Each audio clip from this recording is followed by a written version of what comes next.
ॐ अज्ञानतिमिरान्धस्य ज्ञानाञ्जनशलाकया चक्षुरुन्मिलितं येन तस्मै श्रीगुरवे नमः। श्रीचैतन्यमनोभीष्टं स्थापितं येन भूतले स्वयं रूपः कदा मह्यं ददाति स्वपदान्तिकं। वन्देऽहं श्रीगुरो श्रीयुतपदकमलं श्रीगुरून् वैष्णवांश्च श्रीरूपं सागरजातां सहगण रघुनाथान्वितं तं सजीवं साद्वैतं सावधूतं परिजनसहितं कृष्णचैतन्यदेवं श्रीराधा कृष्णपादान् सहगणा ललिता श्रीविशाखान्वितांश्च। हे कृष्णकरुणा सिन्धो दीनबन्धो जगत्पते गोपेश गोपिका कान्ता राधा कान्ता नमोऽस्तु ते। तप्त कांचन गौरांगी राधे वृंदावनेश्वरी वृषभानुसुते देवी प्रणमामि हरिप्रिये। नमो विष्णुपादाय कृष्णप्रेष्ठाय भूतले श्रीमते भक्तिवेदांत स्वामी नामिने। नमस्ते सारस्वते देवे गौरवाणी प्रचारिणे निर्विशेष शून्यवादी पाश्चात्य देशतारिणे। आञ्चकल्पतरुभ्यश्च कृपा सिन्धुभ्यैव च पतितानां पावनेभ्यो वैष्णवेभ्यो नमो नमः। जय श्री कृष्ण चैतन्य प्रभु नित्यानंद श्री अद्वैत गदाधर श्रीवासादि गौरभक्तवृंद। हरे कृष्णा कृष्णा कृष्णा हरे हरे हरे राम राम राम हरे हरे। जय जय श्री चैतन्य जय नित्यानंद जय अद्वैत चंद्र जय गौर भक्त वृंद। जय जय श्री चैतन्य जय नित्यानंद जय अद्वैत चंद्र जय गौर भक्त वृंद। जय जय श्री चैतन्य जय नित्यानंद जय अद्वैत चंद्र जय गौर भक्त वृंद। ॐ नमो भगवते वासुदेवाय। ॐ नमो भगवते वासुदेवाय। ॐ नमो भगवते वासुदेवाय। नारायणं नमस्कृत्यं नरं चैव नरोत्तमं देवीं सरस्वतीं व्यासं ततो जयमुदीरयेत्। नष्टप्रायेष्व भद्रेषु नित्यं भागवत सेवया भवति भगवती उत्तमश्लोके भक्तिर्भवति नैष्टिकी। कृष्णाय वासुदेवाय देवकी नन्दनाय च नन्दगोपकुमाराय गोविन्दाय नमो नमः। मुखं करोति वाचालं पङ्गुं लङ्घयते गिरिं यत्कृपातमहं वन्दे श्रीगुरुं दीनतारणं परमानन्दमाधवं श्रीचैतन्य ईश्वरम्। श्री श्री राधा मदन मोहन की जय। श्री श्री गौर निताई की जय। श्री श्री श्री जगन्नाथ बलराम सुभद्रा मैया की जय। जगत गुरु पतित पावन श्रील प्रभुपाद की जय। अनंत कोटि वैष्णव वृंद की जय। श्रीमद् भगवत गीता की जय। जय गौर प्रेमानंदे हरि हरि बोल। Thank you so much Matajis and prabhujis for joining today session. మనం 10th చాప్టర్ హాఫ్ రివైజ్ చేసుకున్నాము. మిగతా హాఫ్ ఇప్పుడు రివైజ్ చేసుకున్నాం. నిన్న ఎవరైనా ఒక 1 minute లో రీక్యాప్ చేస్తారా నిన్న ఏం చెప్పుకున్నామో? ఎస్ ప్రేమ్ మాతాజీ. ధనప్రాణం మాతాజీ. అంటే యోగశక్తిలో వర్ణన భగవంతుడు చేశారు మాతాజీ. వాటిని తెలుసుకోవటం వల్ల ఎటువంటి ఫలితాలు వస్తాయని కూడా చెప్పారు. ఫస్ట్ 1 to 7 శ్లోకంలో. నెక్స్ట్ వాటి ఫలాలు ఎలా ఉంటాయి, భక్తి యొక్క నిరూపణ చేశారు 8 నుండి 11 శ్లోకం వరకు. ఆ తర్వాత అంతవరకే మనకి చెప్పారు మాతాజీ నిన్న. హరి బోల్ ప్రభు. ఇంకెవరైనా చెప్తారా?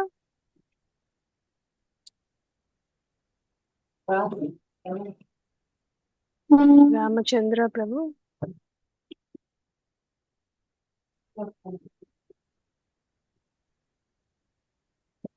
మాతాజీ, హరే కృష్ణ మాతాజీ. హరే కృష్ణ కృష్ణ. అహం సర్వస్వ ప్రభువో మత్త సర్వ ప్రవర్తనం. భగవద్గీత 4 ఇంపార్టెంట్ శ్లోకాలు చతుర్శ్లోకిలో అంతా నేనే ఉంటాను, అన్నిట్లో నేనే ఉంటాను. ఎవరైతే భక్తులు నన్ను ఇచ్చేస్తారో వాళ్ళు ఒకరు నా కోసం చెప్పుకుంటూ ఉంటారు. నేను చాలా ఇదవుతా అనేసి చెప్పారు మాతాజీ. ఆ 4 శ్లోకాలు ఇంపార్టెంట్ చెప్పారు. అంటే నేను నన్ను తెలుసుకోవడం వలన ఎలా ఉంటది అనేసి చెప్పారు మాతాజీ. భక్తి ఎలా చేయాలి, ఆ భగవంతుని కోసం ఆయన ఏది విశేషమైన ఉన్నాయో ఈ మొత్తం అంతట్లోన ఆ విశేషమైనది శక్తి కృష్ణ అని చెప్పారు మాతాజీ. అది ఇంకా చెప్పుకోలేదు మాతాజీ నిన్న. ఈ రోజు మనం అవి డిస్కస్ చేసుకున్నాము. Thank you Mataji. హరే కృష్ణ. అయితే మనకి మొత్తం 4 టాపిక్స్ ఉంటాయి ఈ చాప్టర్ లో. ఎవరికైనా గుర్తున్నాయి ఆ 4 టాపిక్స్ ఏంటని?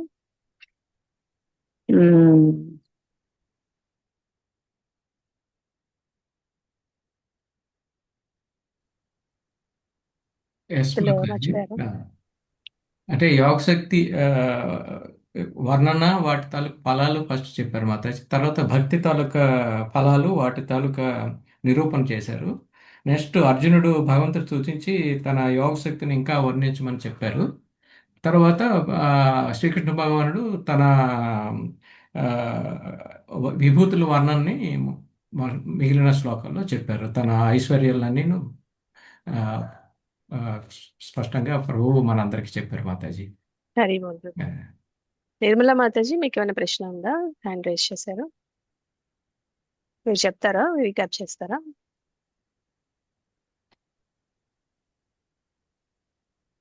ఓకే. సో మనకి 4 టాపిక్స్ ఉన్నాయి ప్రభుజీ చెప్పినట్టు. ఫస్ట్ కృష్ణుడే సమస్తానికి మూల కారణం అని అర్జునుడికి చెప్తారు. ఇంకా శుద్ధ భక్తి భగవద్గీత యొక్క సారాంశం. అది మనం ఆ 4 శ్లోకాలు మనం చూసాం. చతుశ్లోకి భగవద్గీత శ్లోకాస్ ద్వారా మనం చూసాము. ఇంకా అర్జునుడు కృష్ణుడి పరమస్థానాన్ని అంగీకరిస్తారనమాట. కృష్ణుడు ఆయనే మూల కారణం అని చెప్తారు. ఇంకా భక్తుల గురించి, భక్తుల లక్షణాల గురించి చెప్తారు. తర్వాత అర్జునుడు ఆయన పరమస్థానాన్ని అంగీకరిస్తారు. తర్వాత ఇంకా అడుగుతారు, కృష్ణుని వైభవాలు చెప్పమని అడుగుతారు అనమాట. ఈ 4 టాపిక్స్ ఉంటాయి మొత్తం ఈ చాప్టర్ మొత్తం మీద. సో మనం ఇంకా 12th శ్లోకం నుంచి చూద్దాము. ఇంకా అర్జున ఏం చెప్తున్నారంటే, అర్జున తన రియలైజేషన్స్ షేర్ చేసుకుంటారు అనమాట. ఇప్పటి నుంచి కృష్ణ 2 విషయాలు చెప్తారు. ఆయనే మూల కారణం అని చెప్పిన తర్వాత ఈ భక్తుల గురించి, భగవద్భక్తి గురించి చెప్తారు. ఆ భక్తి గురించి చెప్పిన తర్వాత అర్జునుడికి ఆయన రియలైజేషన్స్ ఏంటి అనేది షేర్ చేసుకుంటారు అనమాట. ఆయన అనుభూతుల్ని ఆయన షేర్ చేసుకుంటారు అనమాట కృష్ణుడితో. ఏం చెప్తున్నారంటే, పరం బ్రహ్మ పరం ధామ అంటే అర్జునుడికి ఏమనిపించింది అనేది చెప్తున్నారు అనమాట. పరం బ్రహ్మ, ఓ కృష్ణ నువ్వే సర్వోన్నత బ్రహ్మవి అని చెప్తున్నారు అనమాట. అన్నిటికంటే అందరికన్నా పరమ స్థాయిలో ఉన్నది నువ్వే అని చెప్తున్నారు. ఇంకా పరం ధామ అంటున్నారు. పరం ధామ అంటే నువ్వే అందరికీ, అంటే అల్టిమేట్ గా అందరికీ ఆశ్రయం భగవంతుడే అని చెప్తున్నారు. ప్రతి జీవి చివరికి చేరాల్సింది పరంధామ అంటే ఆయన గమ్యం భగవంతుడే, శ్రీకృష్ణుడే అని చెప్తున్నారు. ఇంకా పవిత్రం పరమం భవ అని అంటున్నారు. ఇంకా నువ్వే అత్యంత పవిత్రమైన శుద్ధమైన వాడివి అని చెప్తున్నారు అనమాట. ఎలాంటి కలుషితం లేని పరమ పవిత్రుడివి నీవే అని చెప్తున్నారు. ఇంకా పురుషం అంటున్నారు. పురుషం అంటే ఆయనకి వ్యక్తిత్వం ఉన్న వ్యక్తి అని చెప్తున్నారు అనమాట. అంటే మనకు చాలా మంది అనుకుంటారు భగవంతుడు ఒక శక్తి మాత్రమే, ఆయనకి వ్యక్తిత్వం లేదు, ఆయన అవసరమైనప్పుడు ఆ అవతారాలు తీసుకొని మళ్ళా ఆయన శక్తిలాగా మారిపోతారని కొంతమందికి ఈ, అవగాహన అలా ఉంటుంది. సో అర్జున ఇక్కడ క్లియర్ గా చెప్తున్నారు, పురుషం అని క్లియర్ గా చెప్తున్నారు. నువ్వు ఏదో శక్తి మాత్రమే కాదు, నువ్వు వ్యక్తిత్వం కలిగిన వ్యక్తివి అని చెప్తున్నారు. ఇంకా శాశ్వతం, నువ్వు ఎప్పటికీ ఉండేవాడివి, నీకు ఆరంభం లేదు అంతం లేదు అని చెప్తున్నారు. ఇంకా దివ్యం, నువ్వు ఈ భౌతిక ప్రపంచానికి అతీతుడివి, అంటే మ్యాటర్ కాదు, నువ్వు భౌతికం కాదు, దివ్యం అని చెప్తున్నారు అనమాట. ఇంకా ఆదిదేవం అజం విభుం అంటున్నారు. ఆదిదేవం అంటే అన్ని దేవతలకి దేవుడివి నువ్వే, అంటే దేవాది దేవుడివి నువ్వే అని చెప్తున్నాడు. అంటే మనకి 3 దేవతలు ఉంటారు కదా, ఆ 3 దేవతలకి కూడా ఆయనే మూలం అని చెప్తున్నారు. ఇంకా అజం అంటే జన్మ లేని వాడు అని అర్థం, అంటే ఎవరి నుంచి పుట్టలేదు. చాలా మంది అడుగుతారు, ఓకే మనకి కృష్ణుడి నుంచి అన్ని వస్తున్నాయి, మరి కృష్ణుడు ఎవరి నుంచి వచ్చారు అని అడుగుతుంటారు. అవునా? అడుగుతారు ఎవరైనా? అడుగుతారు మాతాజీ. అడిగితే ఆయన భగవంతుడు అవ్వరు కదా. కృష్ణుడికి కూడా పైన ఎవరైనా ఉంటే ఆయన భగవంతుడు అవుతారా? అవును కదా. అవును. అవరు. భగవంతుడి పైన ఎవరు ఉండరు అనమాట. ఆయన జన్మ లేనివాడు, ఆయన నుంచి అందరూ వస్తారు, అందుకనే ఆయన భగవంతుడు అంటారనమాట. ఇంకా విభూమ్ అంటే అత్యంత ఆ, అంటే ఆయన అత్యంత మహానుభావుడు, ఇంకా అన్ని చోట్ల వ్యాపించి ఉన్నాడని అర్థం అన్నమాట. ఇంకా ఇవన్నీ అర్జునుడికి వచ్చిన సాక్షాత్కారాలు అనమాట. అనేక విధాలుగా ఆయన గ్లోరిఫై చేస్తూ ఉంటారు. ఇంకో ముఖ్యమైన విషయం కూడా చెప్తారన్నమాట అర్జునుడు. ఆయన రియలైజేషన్స్ షేర్ చేసిన తర్వాత ఏం చెప్తారంటే, ఆహుస్వాం ఋషయ సర్వే అంటున్నారు. అంటే ఇది నేను మాత్రమే చెప్పట్లేదు కృష్ణ అంటున్నారు. ఇంకెవరెవరు చెప్పారు అంటున్నారు, దేవర్షుర్ నారదస్తత అంటున్నారు. నారద మహర్షి కూడా ఇదే చెప్పారు. ఆ, ఇంకా ఇంకా కృష్ణుడే పరమేశ్వరుడు అనే విషయం ఇప్పుడు కొత్తగా చెప్పింది కాదు, నేను చెప్పింది కాదు, వేల వేల సంవత్సరాల నుంచి. అంటే ఆయన ఈ ప్రమాణం తీసుకొస్తున్నారు అనమాట. ఋషులు మునులు వీళ్ళందరూ అంగీకరించిన సత్యం ఇది. నేను చెప్పేది ఒకటి, నేను చెప్పడం మాత్రమే కాదు అని ఆ ప్రమాణం కూడా ఉంది అని చెప్తున్నారు అనమాట. ఇంకా నువ్వు కూడా ఇక్కడ చెప్తున్నావు, ఇంకా ఋషులు మునులు కూడా చెప్పారు, నా రియలైజేషన్ కూడా అదే అని 3 విషయాలు చెప్తున్నారు అనమాట ఇక్కడ. అంటే కొంతమంది అంటారు, కృష్ణుడు 5,000 సంవత్సరాల క్రితమే పుట్టాడు కదా, మరి ఆయన ఎలా సృష్టికి మూలం అవుతాడు? దీనికి అర్జునుడు దానికి సమాధానం చెప్తున్నాడు అనమాట. కృష్ణుడు భౌతిక ప్రపంచానికి పరిమితం కాదు, ఆయనకి టైం అనేది ఆయనకి బియాండ్ అన్నమాట, ఆయనకి వర్తించదు. మనం ఎలా time తో పాటు మనం డిస్ట్రాయ్ అవుతూ ఉంటాం, మళ్ళా వేరే జన్మ తీసుకుంటూ ఉంటాం, అలా భగవంతుడికి అలా ఉండదు. కృష్ణుడు ఈ బ్రహ్మాండం సృష్టికి ముందు ఉన్నారు, సృష్టి తర్వాత కూడా ఉంటారు.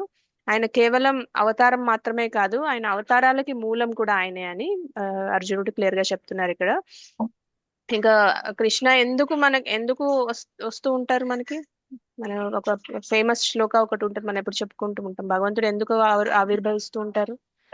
ఎక్కడ ధర్మ సంస్థాపన పరిత్రాణాయ సంభవామి యుగే భవతి యుగే భారత ధర్మాన్ని నిలబెట్టడానికి వస్తారు. వినాశాయ చతుష్కృతం ధర్మ వెరీ గుడ్, సంస్థాపనాయ సంభవామి యుగే యుగే. చక్కగా చెప్పారు. పరిత్రాణాయ సాధూనాం వినాశాయ చ దుష్కృతాం ధర్మ సంస్థాపనార్థాయ సంభవామి యుగే యుగే. అంటే పరిత్రాణాయ సాధూనాం అంటే మన సాధువుల్ని రక్షించడానికి, వినాశాయ చ దుష్కృతం అంటే ఎవరైతే దుష్టులు ఉంటారో వాళ్ళని శిక్షించడానికి, ఇంకా ధర్మ సంస్థాపన చేయడానికి, సంభవామి యుగే యుగే ప్రతి యుగంలో అవతరిస్తూ ఉంటాను నేను అని కృష్ణ చెప్పారనమాట. అంటే ఆధ్యాత్మిక లోకంలో కృష్ణ శాశ్వతంగా ఉంటారు, అవసరం వచ్చినప్పుడు భౌతిక లోకానికి వస్తారు. అంటే అక్కడే ఉండరు అని కాదనమాట. మనలాగా ఇప్పుడు మనం ఇక్కడ ఉన్నాం అనుకోండి, మన ఊరు వెళ్ళిపోతే మనం ఇక్కడ ఉండనట్టు కదా. భగవంతుడికి అలా ఉండదు, భగవంతుడు అన్ని చోట్ల ఉంటారు. ఆయన గోలోక బృందావనంలో ఉంటూనే ఈ లీలలన్నీ చేస్తూ ఉంటారు అనమాట. సో భౌతిక లోకానికి వచ్చి కొన్ని లీలలు చేసి మళ్ళీ ఆయన ధామానికి వెళ్ళిపోతారంటే ఆయన అక్కడ ఉండరని కాదు, ఆయన అక్కడ ఎప్పుడు శాశ్వతంగా ఉంటారు. మళ్ళీ ఇక్కడికి వచ్చినప్పుడు ఆయన అక్కడ ఉంటూనే ఉంటారనమాట, అక్కడ లేరని కాదు, అక్కడ ఖాళీ అయిపోతుంది, అక్కడ భగవంతుడు ఉండడు అని కాదు, అక్కడ ఎప్పుడు ఉంటారు, ఇక్కడికి వచ్చినప్పుడు ఆయన అవతారం అనేది తీసుకుంటారు అనమాట. సో కృష్ణుడికి మనలాగా ఇట్లా ఆరంభం, మధ్య, అంతం అలాంటి ఏమి ఉండవు అనమాట. సో అర్జునుడికి ఇంకో సాక్షాత్కారం ఏమవుతుందంటే, సర్వమేతదృతం మన్యే అంటున్నారు. అంటే నువ్వు చెప్పిన ప్రతిదీ పూర్తిగా నిజమే, నేను అంగీకరిస్తున్నాను. ఋతం అంటే సత్యం అన్నమాట, నువ్వు చెప్పింది పూర్తిగా సత్యం, నాకు ఎలాంటి సందేహం లేదు అని చెప్తున్నారు. యన్మాం వదసి కేశవ అంటే నేను దీన్ని అంగీకరిస్తున్నాను, స్వీకరిస్తున్నాను అని చెప్తున్నారు అనమాట. నహితే భగవాన్ వ్యక్తి అంటే దేవతలు కూడా ఆయన్ని పూర్తిగా అర్థం చేసుకోలేరు, ఇంకా దానవులు కూడా పూర్తిగా అర్థం చేసుకోలేరు. ఇదే మాట మనకి 3వ శ్లోకంలో కూడా చెప్పారు కృష్ణ. నిన్ను పూర్తిగా అర్థం చేసుకోవడం అందరికీ సాధ్యం కాదు, ఎవరికి సాధ్యం కాదు, నువ్వు మాత్రమే పూర్తిగా అర్థం చేసుకోగలవు, ఆ శక్తి నీ ఒక్కడికే ఉంది, మా ఎవరికి లేదని అర్జునుడు చెప్తున్నారు అనమాట. ఇంకా ఏం చెప్తున్నారంటే, భూత భావన భూతేశ అంటున్నారు, నువ్వు సర్వజీవాలకి మూల కారణం అని చెప్తున్నారు. దేవదేవ జగత్పతే అని గ్లోరిఫై చేస్తున్నారు అనమాట ఆయన్ని. అంటే దేవతలకి కూడా నువ్వు దేవుడివి, జగత్తుకి అధిపతివి అని చెప్తున్నారు. ఇంకా చాలా మంది దేవతలు ఉన్నా కృష్ణుడు దేవుడు కాదు, దేవాది దేవుడు అనమాట. అంటే దేవతలందరికీ దేవుడు కృష్ణుడు అనమాట, అంటే సర్వోన్నత భగవంతుడు అని చెప్తున్నారు అర్జున. ఇంకా అర్జునుడు ఇంకా అవన్నీ చెప్పిన తర్వాత ఏమంటున్నారంటే, నేను ఇవన్నీ అర్థం చేసుకున్నాను, ఇవన్నీ అంగీకరిస్తున్నాను, కానీ నాకు ఒక రిక్వెస్ట్ ఉంది అని అంటారు అనమాట. ఏంటంటే 16-17 శ్లోకాస్ లో చెప్తారనమాట. వక్తుమర్హసి అశేషేన అంటే నువ్వు నాకు క్లియర్ గా చెప్పు అని చెప్తున్నారు. ఏం చెప్పు అంటున్నారు? అశేషేన కొంచెం కాదు, అన్ని వివరంగా చెప్పు అని అడుగుతున్నారు.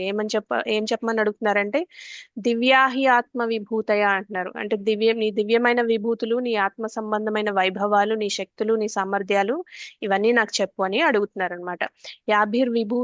విభూతిభిర్ లోకాన్ అంటున్నారు. అంటే ఏ ఏ విభూతుల ద్వారా, ఏ ఏ శక్తుల ద్వారా నువ్వు ఈ మొత్తం లోకాల్లో వ్యాపించి ఉన్నావో, ఈ విశ్వంలో ప్రతి మూల ఎలా ఉన్నావో అవన్నీ నాకు క్లియర్ గా చెప్పు కృష్ణ అని అడుగుతున్నారు అనమాట.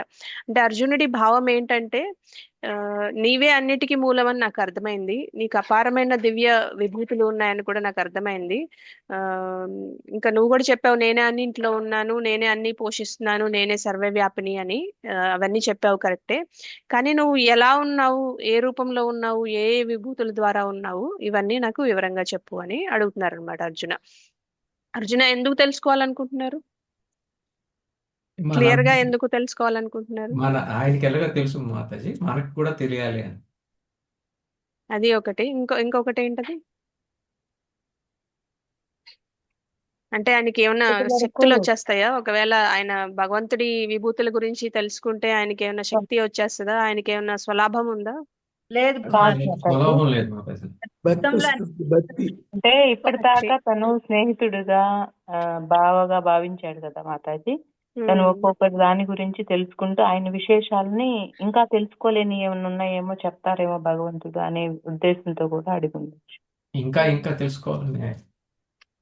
ఇంకా ఇంకా తెలుసుకోవాలి. అయితే అర్జునుడి భావం ఏంటంటే, నువ్వన్నిట్లో ఎలా ఉన్నావో తెలుసుకుంటే నేను నిన్ను ఎప్పుడూ స్మరించుకోగలను. అంటే భక్తి భావం అన్నమాట. భక్తి కోసం ఆయన్ని ఎలా మర్చిపోకుండా ఉండొచ్చు. ఇంకా ఈ విషయాలు తెలుసుకుంటే ఆయన్ని ఎలా 24 గంటలు తలుచుకునే అవకాశం ఉంటుంది. అంటే మనందరి కోసం అన్నమాట. ఆయన ఎప్పుడు తలుచుకుంటూనే ఉంటారు.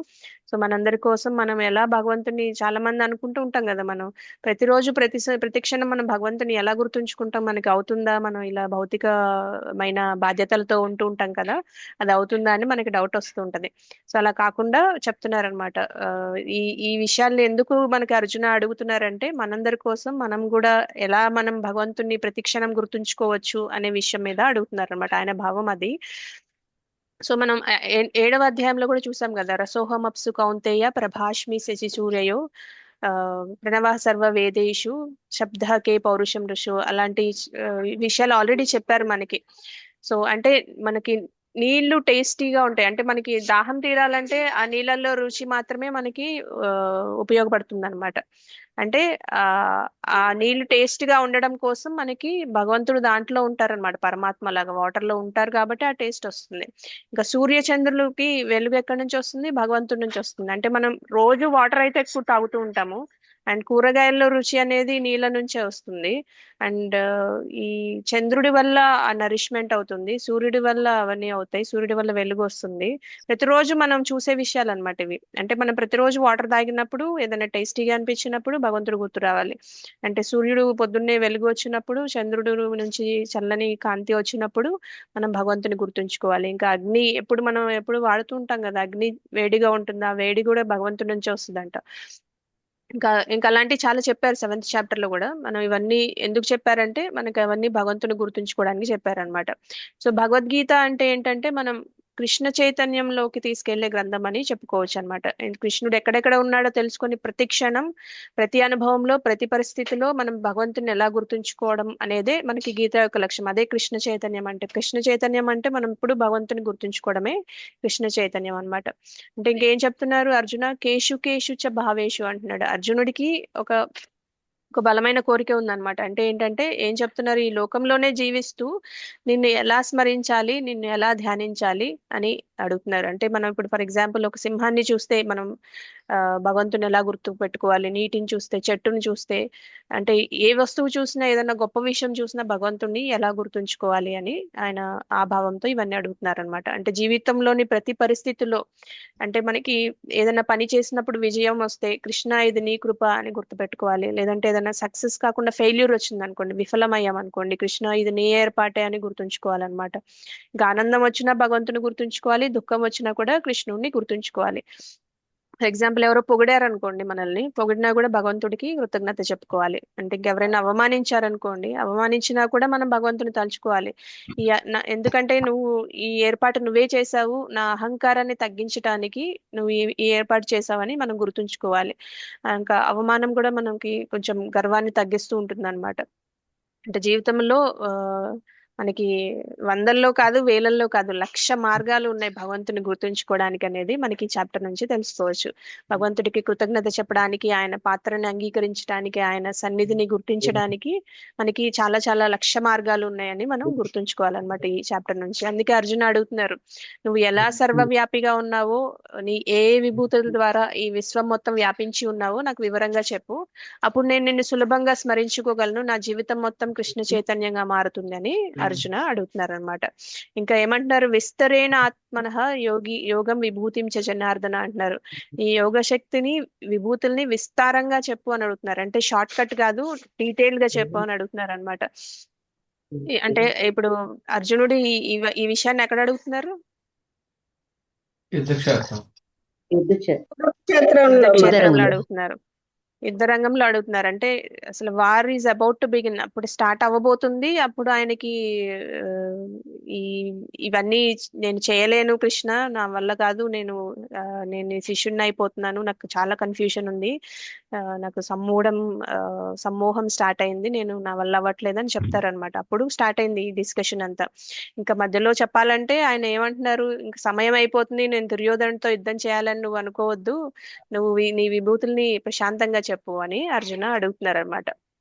భూయః కతః తృప్తిరి అంటున్నారు, అంటున్నారు. అంటే ఏంటంటే, కృష్ణ నీ గురించి వినడం వల్ల నాకు గొప్ప తృప్తి అనేది కలుగుతుంది అని చెప్తున్నారు అనమాట. కానీ అదే సమయంలో ఇంకొక అద్భుతం విషయం ఏంటంటే, నాకు తృప్తి చెందుతాను, అయినా నాకు తృప్తి పూర్తిగా రాదు అంటున్నారు. అంటే ఆయన కథ వినడంలో, ఆయన గురించి విషయాలు వినడంలో ఆయనకి ఎప్పుడు విసుగు కానీ, బోర్ కొట్టడం కానీ, అలసట రావడం కానీ, ఇంకా చాలు అనే భావన కానీ రావట్లేదని చెప్తున్నారు అనమాట.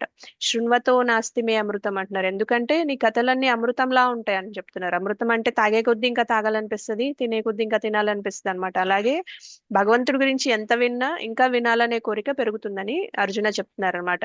అంటే నేను ఎంతసేపు విన్నా నాకు సంతృప్తి తగ్గదు, ఇంకా ఆకాంక్ష తగ్గదు, ఇంకా వినాలనే కోరిక పెరుగుతూనే ఉంటుంది అని అర్జునుడి అభిప్రాయం అన్నమాట. అర్జునుడి భావం అది. అంటే నీ గురించి వినడం వల్ల నాకు ఆనందం వస్తుంది, నా హృదయం సాటిస్ఫాక్షన్ తో నిండిపోతుంది, నీ మహిమలు కూడా అంతులేనివి, ఎంత విన్నా నాకు సరిపోదు, అందుకే ఇంకా ఇంకా చెప్పు, డీటెయిల్డ్ గా చెప్పు అని అడుగుతున్నారు అర్జున. సో అర్జునుడి ప్రశ్న కృష్ణ ఏం చెప్తున్నారంటే, నా విభూతుల్ని పూర్తిగా వివరంగా చెప్పడం సాధ్యం కాదు, ఎందుకంటే నా నా వైభవాలు, నా విభూతులు అపారమైనవి, ఇంకా లెక్క పెట్టలేనివి, అంతులేనివి. కానీ నువ్వు అడిగావు కాబట్టి నీ మీద కరుణతో కొన్ని ముఖ్యమైనవి, ప్రామినెంట్ వన్స్ అంటే ప్రధానమైనవి నీకు చెప్తానని చెప్తున్నారు. సో అర్జునుడు కృష్ణుడి మహిమలను సాక్షాత్తుగా విన్నారు, ఇంకా అన్నిటిని అంగీకరించారు, ఇంకా వినాలనే ఆకాంక్ష తగ్గలేదని చెప్తున్నారు. ఇంకా అర్జునుడి భక్తి చూసి కృష్ణ చెప్తున్నారు, సరే నా విభూతుల్లో నీకు కొన్ని ముఖ్యమైనవి చెప్తానని అంగీకరించారు అనమాట. సో ఇంకప్పుడు విభూతుల గురించి చెప్పడం స్టార్ట్ చేస్తారు కృష్ణ. ఒక్కొక్కటిగా వివరించడం చెప్తూ వివరిస్తూ ఉంటారు అనమాట. దాంట్లో కొన్ని ముఖ్యమైనవి మనకి ఈ 20 శ్లోకాస్ లో ఉంటాయి. 19th శ్లోకా నుంచి మనకి చివరి వరకు మనకి ఇవన్నీ విభూతులు ఉంటాయి అన్నమాట. ఏం చెప్తున్నారు కృష్ణ 19th శ్లోకం నుంచి స్టార్ట్ చేస్తున్నారు. శ్రీ భగవానువాచ హంతతే కథయిష్యామి దివ్యా హి ఆత్మవిభూతయ ప్రాధాన్యతః కురు శ్రేష్ట నాస్త్యంతో విస్తరస్య మే అంటున్నారు. అంటే అర్జున, నా దివ్య వైభవాలు నీకు చెప్తాను, ఇవి అంతులేనివి, ఎందుకంటే ఇవన్నీ చాలా అనంతమైనవి కానీ ప్రధానమైనవి చెప్తానని ఈ శ్లోకంలో చెప్తున్నారు అన్నమాట. అంటే అహం ఆత్మ గుడాకేశ అంటున్నారు. అర్జున, నేను పరమాత్మని, అంటే నేను సమస్త ఉనికికి ఆత్మని నేనే అని చెప్తున్నారు. అంటే ప్రతి విషయంలో ఉంటారు, ప్రతి మనిషిలో పరమాత్మ లాగా ఆయన వ్యాపించి ఉంటారు అని చెప్తున్నారు. ఇంకా సర్వభూతాశయ స్థిత అంటున్నారు. అన్ని జీవుల హృదయాల్లో సర్వభూతాశయ, ఎక్కడ ఆశయంలో ఉంటారు, ఎక్కడ స్థితి అయి ఉంటారంటే అన్ని జీవుల హృదయాల్లో నేను ఉంటానని చెప్తున్నారు. అహం ఆదిశ్చ, నేనే ఆది అంటున్నారు. మద్యం చ, నేనే మద్యం అని చెప్తున్నారు. అంత ఏవచ అంటున్నారు, నేనే అంతం కూడా అంటున్నారు. అంటే అన్ని ఆయనే అని చెప్తున్నారు అనమాట. ఆయన ఆరంభంలో, చివరిలో, మధ్యలో, అంటే సృష్టి స్థితి లయ 3 నేనే అని చెప్తున్నారు అనమాట దీని అర్థం. ఇంకా కృష్ణుడి వైభవాలు చెప్పడం మొదలు పెట్టే ముందు ఒక రకంగా ఒక సారాంశం ఇచ్చేసారనమాట. నేను అందరిలో ఉన్నాను, నేనే ఆరంభం, మధ్య, అంతం అని క్లియర్ గా చెప్పారనమాట. ఇంకా 10.21 లో ఏం చెప్తున్నారంటే, ఆదిత్యానామహం విష్ణు జ్యోతిషాం రవిరంశుమాన్ మరీచిర్మరుతామస్మి నక్షత్రాణామహం శశి వేదానాం సామవేదోస్మి దేవానామస్మి వాసవః ఇంద్రియాణం మనశ్చాస్మి భూతానామస్మి చేతన. అంటే ఆదిత్యానాం అహం విష్ణు అంటున్నారు. అంటే ఆదిత్యుల్లో నేను విష్ణువుని అంటున్నారు. అంటే ఇక్కడ విష్ణువు అంటే మనకి వామన దేవుడు అని అర్థం అనమాట. ఇప్పుడు విభూతుల్లోకి వెళ్లే ముందు దాన్ని అర్థం చేసుకునే విధానం ఎలా ఉండాలంటే, కృష్ణుడు ఈ 20 శ్లోకాస్లో ఆయన విభూతుల గురించి చెప్పారు. అంటే ఏంటంటే ఒక పెద్ద కేటగిరీ, ఒక విస్తృత వర్గాన్ని గురించి చెప్తారు. ఆ వర్గంలో ఈ వ్యక్తి, ఈ అంశం, ఈ వస్తువు, ఈ ఏదైతే గొప్పగా ఉంటుందో అది నా ప్రతినిధి, వాళ్ళకి ఆ శక్తి నా నుంచే వస్తుంది అని చెప్తున్నారు అనమాట. సో ఉదాహరణకి ఇప్పుడు ఆదిత్యానం అహం విష్ణు అన్నారు. ఆదిత్యుల్లో ప్రధాన ఆదిత్యుడు విష్ణు అనమాట, అంటే వామన దేవుడు అనమాట. అలాగే జ్యోతిషాం రవిరంశుమా అని అంటున్నారు. అంటే ఏదైతే వెలుగునిచ్చే వాటిల్లో అత్యత ప్రాముఖ్యత ఉన్నవాడు సూర్యుడు అనమాట. మరుతానాం అంటే వాయుదేవుల్లో మరీచి ప్రధానమైన వాడు, నక్షత్రాల్లో చంద్రుడు ప్రధానమైన వాడు అనమాట. సో ఇక్కడ అందుకని అన్ని నక్షత్రాల్లో ఉత్తమమైన వాడు చంద్రుడు కాబట్టి, అన్ని వెలుగునిచ్చే వాటిల్లో ఉత్తమమైన వాడు సూర్యుడు కాబట్టి వాడన్నిటిని అవన్నీ నా నుంచే వస్తాయని చెప్తున్నారు. వాళ్ళంతా నా ప్రతినిధులు అని చెప్తున్నారు అనమాట. దీని అర్థం మిగతావి కృష్ణుడు కాదు అని కాదు, అవన్నీ కూడా కృష్ణుడితో సంబంధం ఉన్నవే. కానీ సూర్యుడు అందరిలో గొప్పవాడు, చంద్రుడు అందరిలో గొప్పవాడు. అవన్నీ చూసినప్పుడు మనకి భగవంతుడు గుర్తుకొస్తారు. కాబట్టి ఉత్తమమైన వాటిలో ఏ వర్గంలో అయినా ముఖ్యమైనది, ప్రధానమైనది ఏదైతే ఉందో అవన్నీ నేనే అంటున్నారు. అవన్నీ నా నుంచి వాళ్ళకి ఆ శక్తి నా నుంచే వస్తుందని క్లియర్ గా చెప్తున్నారు అనమాట. సో సూర్యుడికి తన శక్తి భగవంతుడి నుంచే వస్తుంది కదా. ఆ పొటెన్సీ, వెలుగు పొటెన్సీ అనేది భగవంతుడి నుంచి వస్తుంది. కృష్ణుడు గనక శక్తి ఇవ్వకపోతే సూర్యుడు అలా వెలగలేడు అనమాట. సో అది కృష్ణుడి నుంచి వస్తుంది కాబట్టి, అది ఉత్తమమైన వెలుగు కాబట్టి అది భగవంతుడి నుంచి వస్తుందని మనం అర్థం చేసుకోవాలి అనమాట. అంటే ఈ వైభవాల్ని ఆ దృష్టితో అర్థం చేసుకోవాలి. అంటే ముందు మనం వైభవాలు తెలుసుకునే ముందు వైభవాలు ఎందుకు చెప్పారు, అది ఎలా అర్థం చేసుకోవాలని మనం తెలుసుకోవాలని చెప్పాను. ఇక మిగతా విభూతుల్లోకి వెళ్తే, వేదాల్లో నేను సామవేదం అని చెప్తున్నారు. ఇక దేవతలలో నేను ఇంద్రుడిని అని చెప్తున్నారు. ఇంద్రియాలంటే మనకి 5 జ్ఞానేంద్రియాలు, 5 కర్మేంద్రియాలు ఉంటాయి. ఇంకా ఒకటి మనస్సు ఉంటుంది అనమాట. మొత్తం 11 ఇంద్రియాలు ఉంటాయి. 10 ఇంద్రియాలు, ఒకటి మనస్సు. 10లో 5 జ్ఞానేంద్రియాలు, 5 కర్మేంద్రియాలు ఉంటాయి. అన్నిటినీ కంట్రోల్ చేసేది మనసు అనమాట. అందుకని ఆ మనస్సు నేనే అని చెప్తున్నారు అనమాట. కర్మేంద్రియాలు అంటే పనిచేసే ఇంద్రియాలు. వీటన్నిటికీ బాస్ మనసు. ఆ మనస్సు నేనే అని చెప్తున్నారు అనమాట. సో రుద్రాల్లో శంకరుణ్ణి అని చెప్తున్నారు అనమాట, శివుణ్ణి నేనని చెప్తున్నారు. యక్షుల్లో కుబేరుణ్ణి అని చెప్తున్నారు అనమాట. యక్షులందరికీ అందరిలో గొప్పవాడు కుబేరుడు. ఆయన అందరికన్నా అత్యంత ధనవంతుడు. ఆయన నేనే అంటే ఈయన దేవతలకి ఖజానాదారు లాగా, ట్రెజరర్ లాగా ఉంటారనమాట. ఇంకా యక్షులకి రాజు కూడా ఆయన నేనే అని చెప్తున్నారు. వసువుల్లో నేను అగ్నిని అని చెప్తున్నారు. ఇక పర్వతాల్లో మేరు పర్వతం అని చెప్తున్నారు. పురోహితులు ఎవరైతే ఉంటారో బెస్ట్ పురోహితులు బృహస్పతి అనమాట, ఆయన నేనే అని చెప్తున్నారు. ఇంకా సేనాధిపతుల్లో శివుడి కుమారుడు కార్తికేయుడు ఉంటారు కదా, ఆయన బెస్ట్ అనమాట, ఆయన నేనే అని చెప్తున్నారు. ఇంకా జలాశయాల్లో సముద్రం, అన్నిటికన్నా పెద్దది ఏది సముద్రం కాబట్టి అది నేనే అని చెప్తున్నారు అనమాట. అంటే పురోహితుల్లో బృహస్పతి, సేనాధిపతుల్లో కార్తికేయుడు, జలాశయాల్లో సముద్రం అని చెప్తున్నారు అనమాట. ఇంకా సాధువుల్లో కూడా చాలా మంది రకరకాల సాధువులు ఉంటారు. మహర్షి, దేవర్షి, బ్రహ్మర్షి, రాజర్షి అని ఉంటారు అనమాట. రాజర్షి అంటే రాజుల్లో సాధువు, దేవర్షి అంటే దేవతల్లో సాధువు, బ్రహ్మర్షి అంటే బ్రాహ్మణుల్లో సాధువు, మహర్షి అంటే గొప్ప ఋషి అని అర్థం అనమాట. మహర్షులందరిలోకి భృగు మహర్షి గొప్పవాళ్ళు అనమాట. ఇంకా అది కూడా నేనే అని చెప్తున్నారు. ఇంకా అన్ని సౌండ్ వైబ్రేషన్స్ ఏవైతే ఉంటాయో అన్ని యజ్ఞాల్లో జపయజ్ఞం నేనని చెప్తున్నారు అనమాట. చాలా మంది అడుగుతుంటారు, భగవద్గీతలో ఎక్కడ చెప్పారు కృష్ణుడు జపం చేయమని అని అడుగుతుంటారా మిమ్మల్ని కూడా ఎవరైనా? అదే మీకైనా డౌట్ వచ్చిందా అలాగా?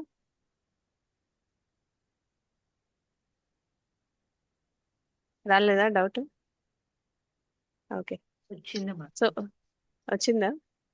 సో ఇక్కడ చెప్పారనమాట. అంటే అన్ని యజ్ఞాల్లో జపయజ్ఞం బెస్ట్ అని ఇక్కడ చెప్తున్నారు. జపయజ్ఞం నేనే అని చెప్తున్నారు అనమాట కృష్ణ.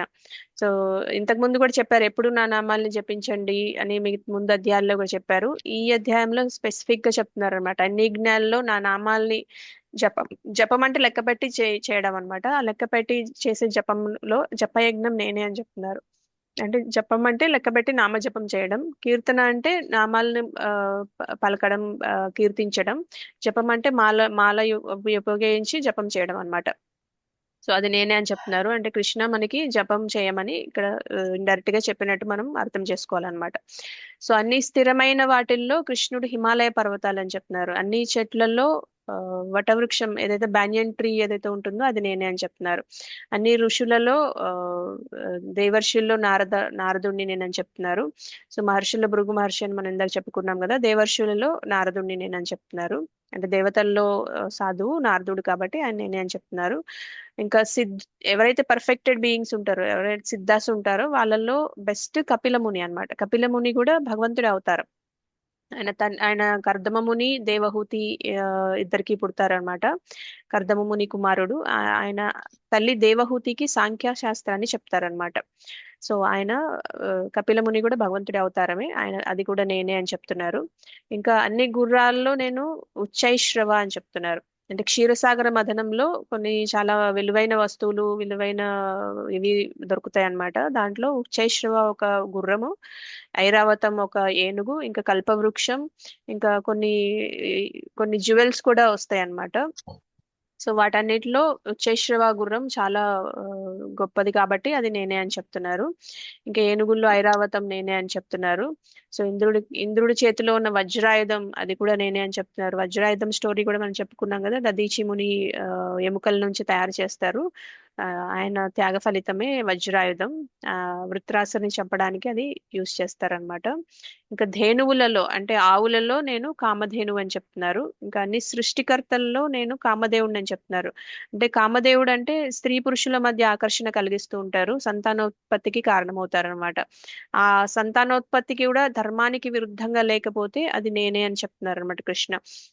అంటే ధార్మికమైన ఈ స్త్రీ పురుష కలయిక కూడా కృష్ణుడు నేనే అని ఎందుకు చెప్తున్నారంటే దానివల్ల మానవ జన్మ వస్తుంది. అంటే ఎవరైతే ఈ సోల్స్ ఉంటారో వాళ్ళకి ఒక మానవ జన్మ అనే ఒక గొప్ప అవకాశం వస్తుంది అనమాట. ఆ అవకాశం ద్వారా బద్ధజీవుడు కృష్ణుడికి దగ్గర అవ్వగలుగుతాడు అనమాట. అందుకని భక్తి చేసి ఆ జీవితాన్ని పరిపూర్ణం చేసుకోవచ్చు. అందుకే తల్లిదండ్రులు కలిసి పిల్లలకు జన్మనివ్వడం ఒక బద్ధజీవికి మరొక అవకాశం ఇవ్వడం లాంటిది అనమాట. ఇది కూడా గొప్ప సేవ, భగవంతుడి సేవ. ఇది కూడా నేనే అని చెప్తున్నారంట. అంటే ధర్మ విరుద్ధంగా లేకుండా జరిగేది నేనే అని చెప్తున్నారు అనమాట.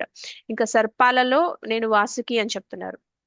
ఇంకా నాగాలలో నేను అనంత అని చెప్తున్నారు. సర్పాలంటే ఒకటే తల ఉన్న సర్పాలు. నాగాలంటే ఎక్కువ తలలు ఉన్న నాగులలో అనంత శేష్ నేనని చెప్తున్నారు అనమాట. అన్ని జలచరాల్లో నేను వరుణుడిని అని చెప్తున్నారు. అన్ని నీటి వనరులకి అధిపతి వరుణదేవు కాబట్టి అది నేనే అని చెప్తున్నారు. ఇంకా పితృదేవతల్లో కూడా బెస్ట్ ఎవరైతే ఉన్నారో అది నేనే అని చెప్తున్నారు. ఇంకా న్యాయాధిపతులలో అంటే పాపుల్ని శిక్షించేవారు ఎవరు, వాళ్ళలో బెస్ట్ ఎవరు, శిక్ష వేయడంలో బెస్ట్ ఎవరు, యమరాజ్, యమధర్మరాజు కూడా నేనే అని చెప్తున్నారు అనమాట. ఇంకా దానవుల్లో బెస్ట్ ఎవరని చెప్పారు, దానవుల్లో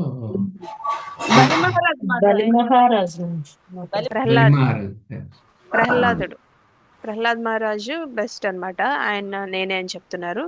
ఇంకా మృగాలలో బెస్ట్ ఏంటి, సింహం, అది నేనే అని చెప్తున్నారు. ఇంకా పక్షుల్లో బెస్ట్ గరుత్మంతుడు, ఆయన అది నేనే అని చెప్తున్నారు. ఇంకా ఏదైతే శుద్ధి చేసే వాటిల్లో గాలి అనేది శుద్ధి చాలా బాగా చేస్తుంది, ఆ గాలి కూడా నేనే అని చెప్తున్నారు.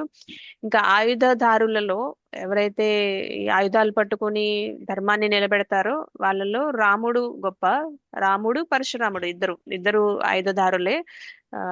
వాళ్ళిద్దరు కూడా నేనే అని చెప్తున్నారు. ఇంకా మత్స్యాల్లో షార్క్ అని చెప్తున్నారు, మకరం నేనని చెప్తున్నారు. నదుల్లో గంగా నది నేనని చెప్తున్నారు. ఇంకా మనకి సమస్త సృష్టిలో ఆది మధ్య అంతం అది కూడా నేనే అని చెప్పారు కదా, ముందు శ్లోకాల్లో కూడా చూసాము. ఇంకా విద్య అంటే మనకి భౌతికమైన విద్య, ఆధ్యాత్మిక విద్య రెండు రకాలు ఉంటాయి. ఆధ్యాత్మిక విద్య నేనని చెప్తున్నారు. అంటే మనకి భౌతిక విద్య కూడా అవసరమే, కానీ అది జడ విద్య అన్నమాట. జడ పదార్థాల లక్షణాలు అధ్యయనం చేయడం, సైన్స్, ఇవన్నీ జడ అంటే మన మెటీరియల్ గురించి స్టడీ చేయడము.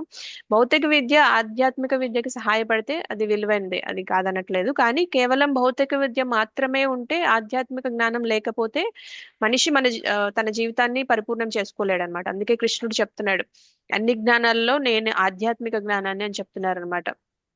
ఇంకా ఆ, ఈ వాద వివాదాలు చేసే వాళ్ళు తర్కవేత్తలలో నేను చివరిగా ఏదైతే సత్యం వస్తుందో ఆ సత్యం నేనే అని చెప్తున్నారు. వాగ్వివాదాలు ఎందుకు చేస్తారు? సత్యాన్ని తెలుసుకోవడానికే కదా. సో అది కూడా నేనే అని చెప్తున్నారు. తర్వాత అక్షరాల్లో ఆ నేనని చెప్తున్నారు. అంటే ఆ అనే వర్డ్ ఆ సౌండ్ రాకుండా మనం ఏ పదం పలకలేము, అది అంత ఇంపార్టెంట్ కాబట్టి అది నేనే అని చెప్తున్నారు. ఇంకా సమాసాల్లో ద్వంద్వ సమాసం నేనని చెప్తున్నారు. ఇంకా కాలాల్లో నేను ఆ, ఆ, కాలం అని చెప్తున్నారు, కాలతత్వం అంటున్నారు. అంటే అన్ని సృష్టికర్తల్లో కృష్ణుడు బ్రహ్మ, అన్ని వినాశకుల్లో కృష్ణుడు కాలం అన్నమాట. అంటే కృష్ణుడు చెప్తున్నారు, నేను మృత్యువుని కూడా. కాలం అంటే కాలం ఏం చేస్తుంది? అందరికీ టైం అయిపోతూ ఉంటుంది కదా. సో నేను మృత్యువుని కూడా అని చెప్తున్నారు. అంటే మరణ సమయంలో మనిషి సంపాదించిన ప్రతిదీ ఆ కాలం తీసుకెళ్ళిపోతుంది అనమాట. మనం ఏదైతే సంపాదిస్తామో ధనం, పేరు, కీర్తి, గౌరవం, ఇంకా కొంతమందికి కొన్ని పతాకాలు వస్తాయి, ఆస్తి, బంగారం, ఇవన్నీ మరణ సమయంలో భగవంతుడు అన్ని తీసేస్తాడు. మనం ఏదైతే మన భౌతికంగా మనం మనది అనుకుంటాం, మన భౌతిక శరీరం కూడా, అది కూడా శరీరం కూడా తీసుకెళ్లిపోతారు అనమాట మరణంతో పాటు. ఇక బద్ధజీవుడు జనరల్ గా శరీరంపై చాలా మమకారం పెంచుకుంటాడు, శరీరాన్ని పోషించడానికి, ఇంద్రియాలని సంతృప్తిపరచడానికి, ఇక శరీరాన్ని అందంగా మార్చడానికి ఎన్నో చేస్తూ ఉంటాము. కానీ ఆ శరీరం కూడా మనల్ని వదిలి వెళ్ళిపోతుంది అనమాట. అది కూడా భగవంతుడు మృత్యు రూపంలో తీసుకెళ్లిపోతారని, ఆ మృత్యువు నేనే అని చెప్తున్నారు అనమాట. సో ఇంకా అన్ని భవిష్యత్ ప్రకటనల్లో కృష్ణుడు జన్మ అని చెప్తున్నారు, మృత్యువు నేనే అంటున్నారు, జన్మ కూడా నేనే అంటున్నారు, మరణం నేనే, జన్మ కూడా నేనే అని చెప్తున్నారు అనమాట. అంటే మరణం ఆ టైంతో పాటు ఎలా తీసుకెళ్లిపోతుందో, తర్వాత మళ్ళా వచ్చే కొత్త క్రియేషన్ లో జన్మ కూడా నేనే అని చెప్తున్నారు. ఇంకా తర్వాత ఇంకో ముఖ్య విషయం ఏం చెప్తున్నారంటే, నారీనం, స్త్రీలలో కూడా ఆ, కొన్ని క్వాలిటీస్ ఉంటాయి కదా. ఈ అంటే కొన్ని విషయాలు స్త్రీలాగా చూపిస్తారు, కొన్ని విషయాలు పురుషుల్లాగా చూపిస్తారు అనమాట. అంటే ఫర్ ఎగ్జాంపుల్ ఇప్పుడు నదులన్నీ స్త్రీల లాగా చూపిస్తారు, ఇంకా సముద్రాన్ని ఆ, పురుషుడిలాగా చూపిస్తారు అనమాట. అంటే వాటన్నిటికీ ఆ, ఆ, దే అధిష్టాన దేవతలు స్త్రీలు అనమాట. నదులకి, సముద్రానికి అధిష్టాన దేవత పురుషుడు అనమాట.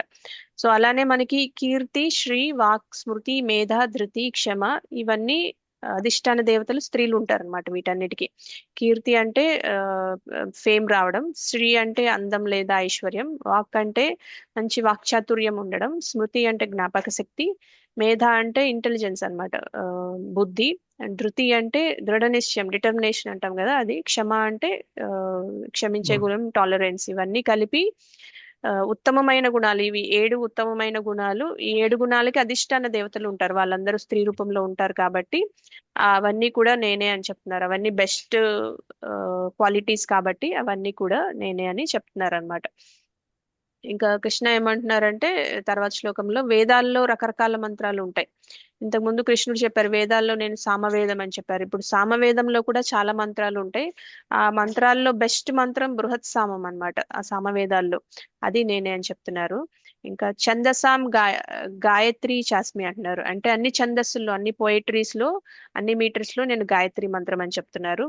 మాసానాం మార్గశీర్షోహం అంటున్నారు. అంటే అన్ని నెలల్లో నేను మార్గశీర్ష మాసం అంటున్నారు. అంటే ఇప్పుడు మనం ఉన్న మాసం అదే ధనుర్మాసం అని కూడా అంటారు, డిసెంబర్ లో మార్గశీర్షం అంటున్నారు. ఇది బెస్ట్ అని చెప్తున్నారు. బెస్ట్ అంటే మనకి స్పిరిచువల్ ప్రోగ్రెస్ కి చాలా బెస్ట్ అన్నమాట, అది నేనే అని చెప్తున్నారు. ఋతూనాం కుసుమాకరః అంటున్నారు, ఋతువులో వసంత ఋతువు నేనే అని చెప్తున్నారు. ఇంకా ద్యుతం చలయతామస్మి అని చెప్తున్నారు. అన్ని మోసాల్లో చీటింగ్, అంటే జూదం ఏదైతే ఉంటుందో, గ్యాంబ్లింగ్, అది నేనే అని చెప్తున్నారు అనమాట. సో నేను చీటింగ్ లో బెస్ట్ చీటర్ అని కూడా చెప్తున్నారు అనమాట కృష్ణ. ఎక్కడ చేశారు బెస్ట్ చీటింగ్? వెన్న దొంగ. వెన్న దొంగ. ఇంకా మనకి వామన్ దేవుని మూడు అడుగులు అడుగుతారు కదా. Yes. చీటింగ్ అంటే చాలా మార్గాలు ఉంటాయి. వ్యాపారంలో మోసం చేయొచ్చు, అబద్ధాలు చెప్పి మోసం చేయొచ్చు. కానీ జూదం అనేది ఏంటంటే రాయల్ స్టైల్లో చేసే మోసం అనమాట. యుధిష్ఠిర మహారాజ్ కూడా జూదం ద్వారానే మోసపోయారు. జూదంలో ఏంటంటే కొన్ని ఒప్పందాలు ఉంటాయి, నియమాలు ఉంటాయి, ప్రోటోకాల్స్ ఉంటాయి, అన్ని ధర్మబద్ధంగా జరుగుతున్నట్టే కనిపిస్తుంది, కానీ లోపల జరిగేది పూర్తిగా మోసం అన్నమాట. సో ఎవరైనా దొంగతనం చేస్తే అది తప్పని స్పష్టంగా తెలుస్తుంది, అబద్ధం చెప్పినా అది కూడా తప్పని క్లియర్ గా తెలిసిపోతుంది. కానీ అధికారికంగా ఫార్మల్ గా నిర్వహించే జూదంలో అందరి ముందే నియమాల పేరుతో మోసం జరుగుతుంది అనమాట. అందుకే జూదానికి దూరంగా ఉండాలి. మనకి 4 రెగ్యులేటివ్ ప్రిన్సిపల్స్ ఉంటాయి కదా, 4 నియమాల్లో ఒకటి గ్యాంబ్లింగ్ చేయకూడదు అని అన్నమాట, జూదం ఆడకూడదు అనేది. ఎందుకంటే అది రాయల్ గా చేసే మోసం అన్నమాట. ఇక్కడ కృష్ణుడు చేసిన చీటింగ్ ఏంటంటే, వామన్ దేవుడిగా బలి మహారాజ్ దగ్గరికి వెళ్తాడు, నాకు 3 అడుగుల భూమి ఇవ్వమని అడుగుతారనమాట. చూస్తే ఒక చిన్న బ్రాహ్మణ బాలుడు ఒక క్షత్రియ రాజుని కొంచెం భూమి అడుగుతున్నట్టు కనిపిస్తుంది. అదంతా న్యాయబద్ధంగానే కనిపిస్తుందా, అవునా కదా? అవును మాతాజీ. చాలా అవును సింపుల్ మాతాజీ. గా ప్లెయిన్ గా కనిపిస్తది, కానీ అది చాలా పెద్ద గొప్ప మోసం కదా. తర్వాత ఆయన పెద్దగా అయిపోతారు కదా, మోసమేనా? మరి ఎస్ అందుకే అన్ని మోసాల్లో మాతాజీ. కృష్ణుడే ఉత్తమ, అంటే నేను బెస్ట్ చీటర్ అని కూడా చెప్తున్నారు అనమాట. సో తర్వాత ఇంకా అన్ని వైభవాల్లో, విజయాల్లో అన్నిట్లో నేనే, ఏదైతే గొప్పగా ఉంటుందో అవన్నీ నేనే అని చెప్తున్నారు. ఇంకా వృష్ణిలో నేను వాసుదేవుడిని అంటున్నారు. వాసుదేవుడు అంటే కృష్ణుడు, ఇంకా వాసుదేవుడు అంటే బలరాముడు కూడా అన్నమాట. అంటే వాసుదేవుడు అంటే వసుదేవునికి పుట్టిన కొడుకు అని అర్థము. ఇంకా కృష్ణుడు బలరాముడు కూడా. ఇక్కడ వృష్ణీస్ లో నేను బెస్ట్ వృష్ణి బలరాముడు కాబట్టి అది కూడా నేనే అని చెప్తున్నారు. పాండవుల్లో బెస్ట్ అర్జునుడు, అది నేనే అని చెప్తున్నారు. ఋషుల్లో వశిష్ఠుడు బెస్ట్, అది నేనే అని చెప్తున్నారు. ఇంకా తర్వాత కృష్ణ ఏమంటున్నారంటే దండహ, అది కూడా నేనే అని చెప్తున్నారు. అంటే అధర్మాన్ని అణిచివేయడానికి ఉపయోగించే సాధనాల్లో శిక్ష ఒకటి అన్నమాట. ఆ శిక్ష దండన కూడా నేనే అని చెప్తున్నారు. అంటే అధర్మాన్ని అణిచివేయడానికి చాలా మార్గాలు ఉంటాయి. ధర్మాన్ని పాటించి చూపించడం, ఇంకా మంచి మాటలతో చెప్పడం, ఇంకా మంచి సలహాలు ఇవ్వడం, స్వయంగా ధర్మాన్ని ఆచరించి ఉదాహరణగా చూపించడం, ఇవన్నీ మార్గాలు అన్నమాట. కొంతమంది మంచి ఉదాహరణ చేసి చూసి మారుతారు, కొంతమంది మాటలు చెప్తే విని మారుతారు, కొంతమంది ఉదాహరణ చూసినా మారరు, సలహా ఇచ్చినా మారరు, వినరు. అలాంటప్పుడు ఏం చేస్తారంటే శిక్ష అనేది ఇస్తారనమాట. అందుకే అధర్మాన్ని అణిచివేయడంలో శిక్ష అనేది బెస్ట్, ఇంకా అది లాస్ట్ ఆప్షన్, అది నేనే అని చెప్తున్నారు అనమాట. అంటే కురుక్షేత్ర యుద్ధంలో కూడా అదే జరిగింది కదా. కృష్ణుడు స్వయంగా దుర్యోధనుడికి చెప్పాడు నీ అధర్మాన్ని వదిలేయని. ఇంకా విదురుడు చెప్పాడు, భీష్ముడు చెప్పాడు, యుధిష్ఠిర మహారాజు స్వయంగా ధర్మాన్ని ఉదాహరణగా పాటించి చూపించారు. కానీ దుర్యోధనుడు హృదయం మారలేదన్నమాట.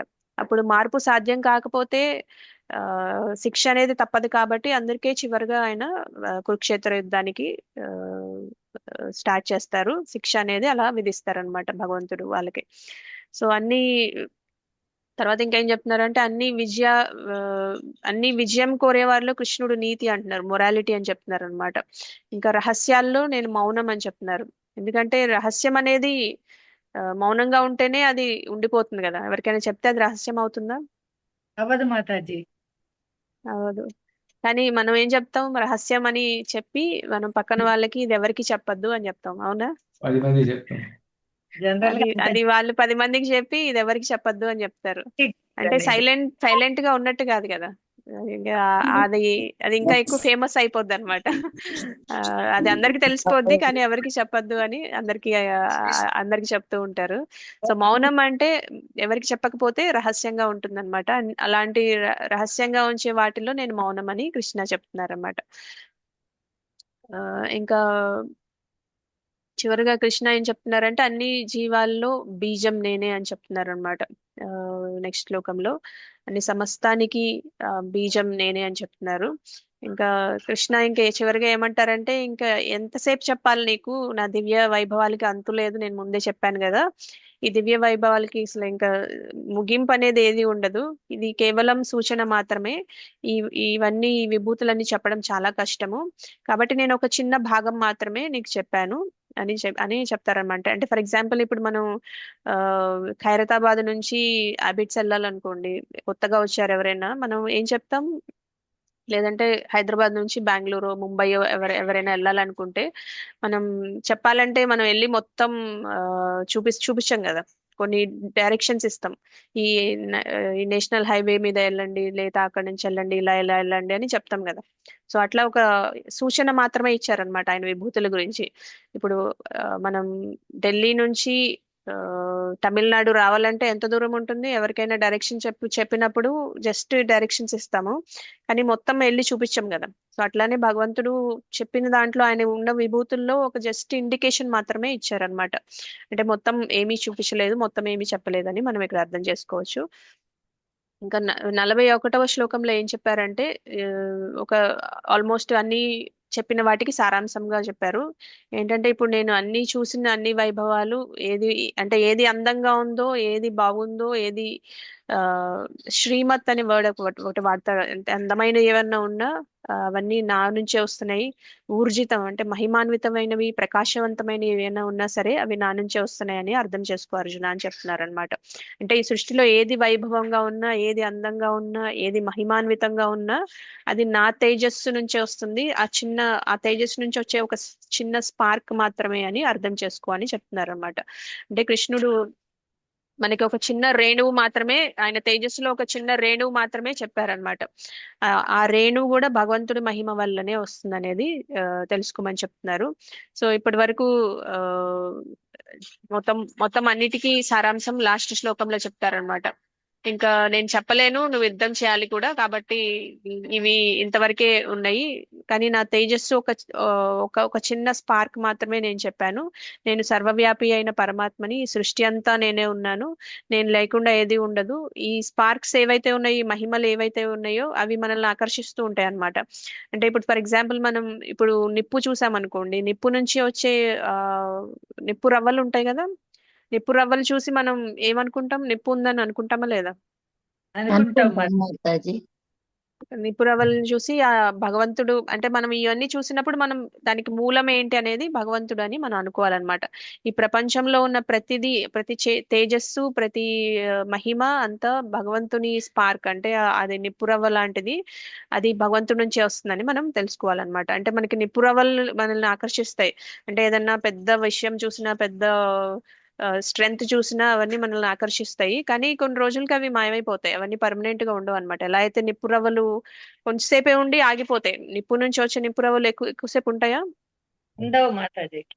సో ఈ ప్రపంచంలో మనం చూసే వైభవాలన్నీ కేవలం నిప్పు రవ్వలు మాత్రమే. కానీ అవి ఎక్కడి నుంచి వస్తున్నాయి, అది దానికి సోర్స్ ఎవరు, దానికి మూలం ఎవరు అనేది మనం అర్థం చేసుకోవాలన్నమాట. అంటే ఉదాహరణకి ఒక అందమైన చెట్టు చూసామనుకోండి, పచ్చ ఆకులు ఉంటాయి, కొన్ని పసుపు ఆకులు ఉంటాయి, కొన్ని నారింజ రంగు కలర్ ఆకులు ఉంటాయి, కానీ చాలా అందంగా ఉంటాయి అన్నమాట. అందానికి ఆకర్షితులు అవ్వచ్చు, కానీ అది కూడా భగవంతుని తేజస్సు నుంచి వచ్చింది, ఆ నిప్పు రవ్వ స్పార్క్ మాత్రమే అని మనం అర్థం చేసుకోవాలన్నమాట.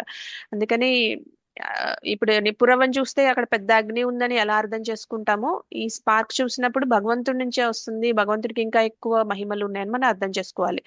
అంటే కృష్ణుడి అందాన్ని ఒక నిప్పు రవ్వను చూస్తే ఎలా అర్థం చేసుకోవచ్చు, వైభవాన్ని కూడా అలానే అర్థం చేసుకోవచ్చు. మనం ప్రతిదాన్ని మూలానికి వెళ్ళి అర్థం చేసుకోవాలన్నమాట. అంటే ఇది ఇంత ఉందంటే ఇది భగవంతుడి నుంచి వచ్చిన శక్తి, ఇది భగవంతుడి నుంచి వచ్చిన వైభవం అని మనం అర్థం చేసుకోవాలన్నమాట. అంటే ఎవరైనా చక్కగా పాడితే మనకి ఆశ్చర్యంగా అనిపిస్తుంది, అద్భుతంగా మాట్లాడితే మనం ఇంప్రెస్ అయిపోతాం, ఇంకా ఎవరైనా మంచిగా ఆర్గనైజ్ చేస్తే కూడా ఇంప్రెస్ అయిపోతాం, ఇంకా అందంగా ఉన్నా చాలా బాగున్నారు అని అనుకుంటాం. ఇంకా శారీరక బలం, మానసిక బలం, బుద్ధి బలం ఇవన్నీ ఏమున్నా మనం ఆనందిస్తాము. ఇది ఎక్కడి నుంచి వచ్చిందని ఆశ్చర్యపోతాం అనమాట. మనం తెలుసుకోవాల్సింది ఏంటంటే ఇవన్నీ భగవంతుడి తేజస్సు నుంచి వచ్చినాయి, భగవంతుడి నుంచి వచ్చిన చిన్న స్పార్క్ మాత్రమే, భగవంతుడు ఇంకా గొప్పవాడు అని మనం అర్థం చేసుకోవాలన్నమాట.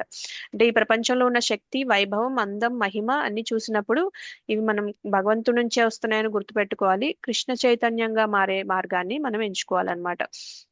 అంటే మనం ఏది చూసినా, మనం ఆ స్పార్క్స్ ఏవి చూసినా మనకి దారి భగవంతుడి వైపు ఉండాలి, మార్గం భక్తి మార్గం అయి ఉండాలన్నమాట. సో ఇంకా ప్రభుపాదుల వారు ఒకసారి ఇలానే ఒక ఫ్లైట్ లో వెళ్తున్నప్పుడు ఒక శిష్యుడు కూడా ఆయనతో పాటు వెళ్తున్నారు. అయితే ఆ శిష్యుడు ఆ ఫ్లైట్ లో ఎయిర్ హోస్టెస్ చాలా అందంగా ఉందని మళ్ళీ మళ్ళీ ఆమెనే చూస్తూ ఉంటారంట, ప్రభుపాదుల వారు అబ్జర్వ్ చేస్తారంట. అయితే అడుగుతారంట, అమ్మాయి చాలా బాగుంది కదా మాతాజీ, చాలా బాగుంది కదా అని అడుగుతారంట. ఇంకా శిష్యుడికి చాలా కొంచెం గిల్టీగా అనిపిస్తుంది అంట, అరే నేను ఇట్లా చూశాను అని అంటారంట. అప్పుడు ప్రభుపాద్ అంటారంట, మనం అందాన్ని ఆస్వాదించడంలో తప్పు లేదు, కానీ సృష్టి ఇంత అందంగా ఉంటే సృష్టికర్త ఎంత అందంగా ఉండాలి, మన ధ్యాస భగవంతుడి వైపు వెళ్ళాలి. అలా వెళ్ళినప్పుడు మనం దాన్ని ఆస్వాదించి ఆయన్ని మనం గ్లోరిఫై చేస్తే తప్పులేదు అని చెప్పారంట. సో మనం కూడా అలాంటివి నేర్చుకోవాలి. మనం ఏది చూసినా మనం ఇప్పుడు మనకి క్లియర్ గా అర్థమైంది మనకి ఈజీగా భగవంతుని ఎలా గుర్తుంచుకోవచ్చు అని.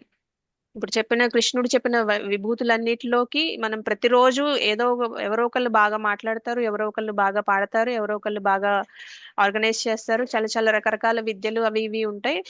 అవన్నీ మనం చూసినప్పుడు మనకు భగవంతుడు గుర్తు రావాలి, భగవంతుణ్ణి తలుచుకోవాలి, ఆయన నుంచి శక్తి అంతా వస్తుందని మనం కృష్ణ చైతన్యవంతులుగా మారాలన్నమాట. ఈ చాప్టర్ సారాంశం అది. మనం ఇక్కడతో ముగించుకుందాము. ఏమైనా ప్రశ్నలు ఉంటే అడగండి.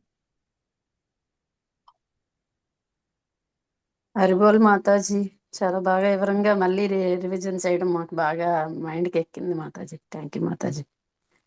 హరిబోల్ మాతాజీ. హరే కృష్ణ. అవును మాతాజీ, భూలోకమే ఇంత అందంగా ఉంటే గోలోక అందాన్ని మనం ఊహించలేము మాతాజీ. ఈ అందానికి మనం అవును మాతాజీ, అది కరెక్ట్. యాక్చువల్ గా భూలోకం మనకి 1/4 ఉంటుంది, స్పిరిచువల్ వరల్డ్స్ 3/4 ఉంటాయి. అండ్ మనకి ఒక చాప్టర్ లో చూసాం కదా, ఇది పర్వర్టెడ్ రిఫ్లెక్షన్ అని కూడా అంటారు. మనకి నీటిలో చెట్టు ఎలా కనిపిస్తుందో మనం రివర్స్ లో ఉంటదంట ఇక్కడ అంతా. మనం దాన్నే కరెక్ట్ అని అనుకుంటాము. యాక్చువల్ గా అంటే మనం భక్తి అనేది ఎలా చేస్తున్నాం ఇక్కడ ఏదైతే ఉందో అదంతా రివర్స్ లో మనకి వైకుంఠంలో కూడా ఉంటుంది అనమాట. అంటే ఇప్పుడు మనకి చెట్లు ఉంటాయి అక్కడ, మనకి చెట్ల నుంచి ఏది కావాలంటే అది వస్తుంది అనమాట. ఇప్పుడు మనం మామిడి చెట్టుకి జామకాయ కాస్తుందా? కాయదు లేదు కదా. మాతాజీ. కానీ అక్కడ అలా ఉండదు అనమాట. వైకుంఠంలో మనం జామకాయ కావాలనుకుంటే ఏ చెట్టు అయినా జామకాయ ఇచ్చేస్తుంది అనమాట. సో అట్లా చాలా డిఫరెన్సెస్ ఉంటాయి. అవన్నీ తెలుసుకుంటే మనకి ఇదంతా నిజమేనా అని అనిపిస్తుంది. కానీ భక్తి ఉన్న వాళ్ళకి మాత్రమే అది అర్థమవుతుంది, ఆ జ్ఞానం ఉన్న వాళ్ళకి మాత్రమే అర్థమవుతుంది అన్నమాట. కృష్ణ అందరికి రివీల్ అవ్వనని చెప్తారు కదా. ఎవరైతే భక్తులు ఉంటారో వాళ్ళకి నేను రివీల్ అవుతాను, ఛాలెంజింగ్ స్పిరిట్ ఉన్న వాళ్ళకి నేను రివీల్ అవ్వనని చెప్తూ ఉంటారు. 40 రోజుల పాటు 11 మార్చిలో 1100 ఏర్పాటు చేశారు.